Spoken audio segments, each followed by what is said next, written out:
Good morning, everyone. Andy Schwab here with your Farm and Ranch News. The Wyoming Game and Fish Department recently recognized this year's Stewards of the Land. The banquet hosted by the department has been held for nearly 30 years to show their appreciation to landowners and producers for their help to the state of Wyoming, according to Brianna Ball of the Wyoming Game and Fish. These landowners have open access to research and recreation, which is mostly hunting and fishing on thousands of acres of land across Wyoming. And more importantly, they also have helped to maintain that habitat for wildlife. One of those winners was Sage Creek and True North Ranch's Cody and Ann Young and her late husband Jim Nelson have proven their commitment to conserving fertile agricultural land, viewscapes, and critical habitat for wildlife in the Dakota region for more than 30 years. The couple were the founding members of the Nature Conservancy's Wyoming chapter. Well, as you may have noticed, it's been the Bret and Andy show this week as our Ag Director Coulter Brown has been on a speaking tour across Montana. One of his stops included a conversation with Blake Newfer of Montana Livestock Auction in Ramsey, who offered some tips for cattle producers getting their calves ready for the sale barn this fall. My big deal is get that vaccination program in them, have a mineral program in them, have the worming shots in them. You know, I'm a big pour them and poke them as far as the worming. That is big items. I think the worming, the parasite problem in these cattle costs people a lot of money, and if you can take care of it, health-wise, weight-wise, the whole deal. Just get your calves and take care of them. As far as weaning, if you've weaned them before, great. If you haven't weaned them before, sell them with the milk fat on them and go forward. Coulter continues his commodity market conditions and trends tour today in Circle. Speaking of commodities, join me back here in a little bit to look at your ag markets.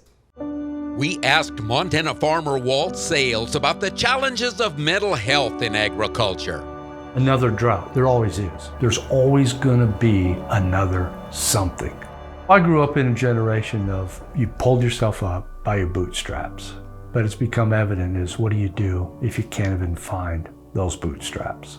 If you need to talk to somebody, go to beyondtheweather.com for free counseling for Montana ag producers.